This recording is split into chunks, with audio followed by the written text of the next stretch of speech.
Ẹ kú dédé àsìkò yẹn ara wálé aburú mọ́kù ló kọ mi. Aáwọ̀ kan ṣẹlẹ̀ ń kọ̀pẹ́kọ̀pẹ́ yìí láàrin gómìnà àná ìpínlẹ̀ Èkìtì àti gómìnà lọ́wọ́lọ́wọ́ ìpínlẹ̀ Ọ̀yọ́. Èyí tó mú àṣírí àwọn ọ̀rọ̀ kan tí ó hàn sáráàlú láti hàn sí gbangba òde. Ní nǹkan bí ọdún méjì sẹ́yìn, ìjàmbá kan ṣẹlẹ̀ èyí tí ó mú ẹ̀mí òun ọ̀pọ̀ dúkìá ṣòfò ìyún lápá ibìkan ńlẹ̀ Ìbàdàn. Wọ́n wá pé ìjọba àpapọ̀ ṣe ìdásí owó kan tó tó 30 bílíọ̀nù náírà. Bílíọ̀nù gbé bílíọ̀nù pọ̀n, ẹgbẹ̀lẹ́gbẹ̀ bílíọ̀nù náírà.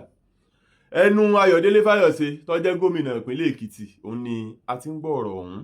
Bó tiẹ̀ jẹ́ wípé tí kì í bá ṣe pé bóyá ìjà ọ̀hún ṣẹlẹ̀ ó ṣeé ṣe ká má gbọ́. 50 bílíọ̀nù náírà ni Fáyọ̀ṣe pe owó ọ̀hún kó tó wá di pé olórí ìjọba ìpínlẹ̀ Ọ̀yọ́ wá pé 30 bílíọ̀nù náírà ni o, ìyún 30 billion for the account. Èyí tí gómìnà ìpínlẹ̀ Ọ̀yọ́ wá fi kún, olórí ìjọba ìpínlẹ̀ Ọ̀yọ́ gómìnà Seyi Makinde tí wọ́n wá fi kún tó jọ mí lójú tó sì yà ń lẹ́nu ni pé wọ́n wá pé owó ọ̀hún ń bẹ níbi tí ó wà látìgbà náà o, ìyún ọ̀ǹtọ́ọ̀ṣì bí àṣà kàmọ́. Èyí tí mo wá fẹ́ béèrè ńbẹ̀ ni pé kí ni ìdí tí ìjọba àpapọ̀ fi yọ̀ǹda owó ọ̀hún fún ìpínlẹ̀ Ọ̀yọ́? Ṣebí láti pín fún àwọn tí wọ́n ṣòfò dúkìá àti àwọn tí ẹbí wọn wà lára àwọn tí wọ́n fara gbá ìṣẹ̀lẹ̀ ọ̀hún ni. Kí ló wá dé tó owó ọ̀hún fi wá wà ọ̀ǹtọ́ọ̀ṣì bí àṣà kàmọ́ látìgbà náà láti bí ọdún méjì ẹ̀yìn? Kí ni ìdí? Ọ̀yà béèrè tó ń sẹ́rin tí mo rí lọ́rọ̀ ìpínlẹ̀ Ọ̀yọ́ ni pé pàápàá jùlọ àtàwọn tí ń gbé bẹ̀. Òun ni wípé bóyá wọ́n ń bẹ̀rù Mákindé ni o, bóyá fẹ́ tí wọ́n ní sí lọ́pọ̀ tó bẹ́ẹ̀ ni o, bóyá torí kọ́mọ́ bá àtìyàn mọ́lé ni o, bóyá torí kọ́mọ́ bá àtìyàn mẹ́wọ̀n ni o. Kì í jẹ́ kí wọ́n lè béèrè àwọn ìbéèrè kan tó ṣe pàtàkì tó ṣe kókó lọ́wọ́ ẹ̀. You hold leaders accountable. Ìyẹn èsè pé bóyá ẹ̀ ń ta kó lọ́nà tí ó yẹ, ọ̀nà tó yẹ ni kéèyàn ó hold leaders accountable.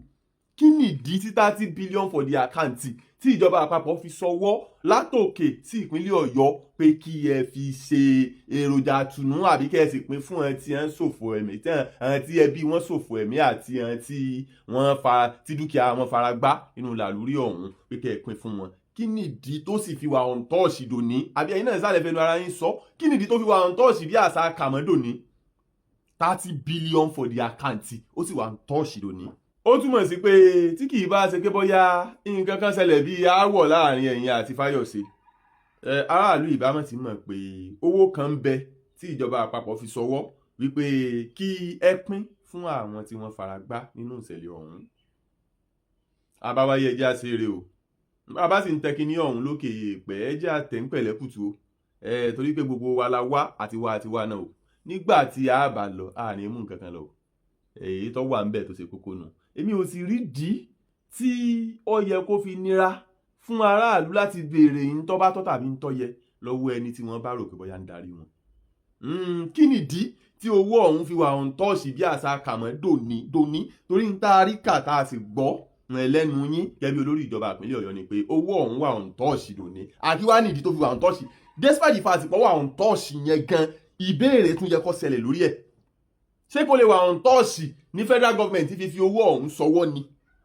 Àbíbò ṣe rí àkọ́kọ́ náà gbogbo ọmọ orílẹ̀-èdè Nàìjíríà ẹ jẹ́ ká àkọ́kọ́ máa gbàdúrà pé kí àárín àwọn kinní wọ̀nyí ọmọ tó òótọ́ ọbẹ̀ lẹ́gbọ̀n.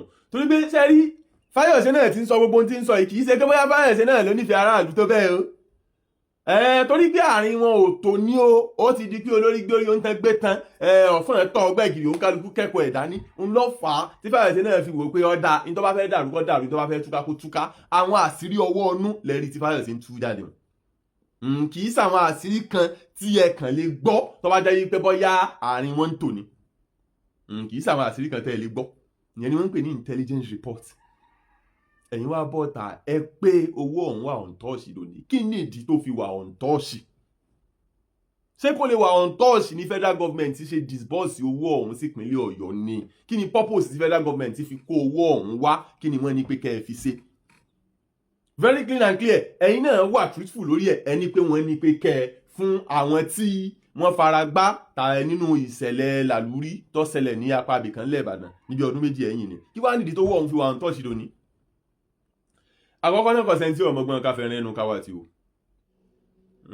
Kò sí sẹ́ńtì ọmọgbọ́n ká kó pamọ́ bí ìnáwó kù dẹ̀dẹ̀. Ń tá àmọ̀ láàmọ̀ èyí tá àmọ̀ báyìí ìṣèlóye ni yeke o. ọ̀rọ̀ 30 billion tó wà ọ̀ǹtọ́ọ̀ṣì lábẹ́ ìlànà lórí ìjọmọlúàbí kò sídìí kan tí owó ọ̀hún fi gbọ́dọ̀ wà ọ̀ǹtọ́ọ̀ṣì lónìí o.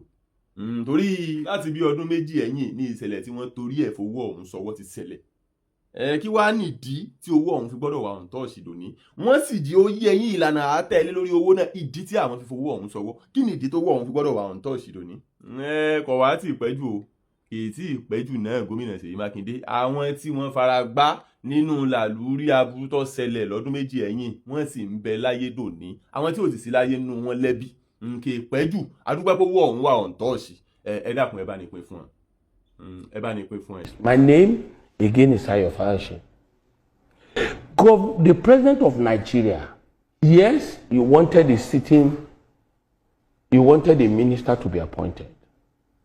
Circumstances did not allow you to get that slot. But you did not tell Nigerians you got at the prerogative, at the mercy of Mr. President. You got a 50 billion naira in support of the explosion in Ibadan. You never said that to Nigeria. So the president can say the explosion is not worth more than 10 billion. Okay, all right. The president went ahead and gave you the window to be able to contain those challenges and gave you 50 billion. That 50 billion did not come into your coffers of your state.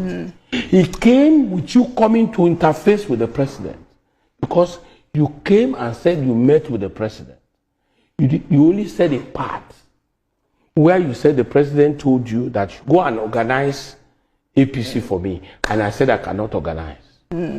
But you did not tell Nigerians what the president did for you and did for the good people of your state, because the governor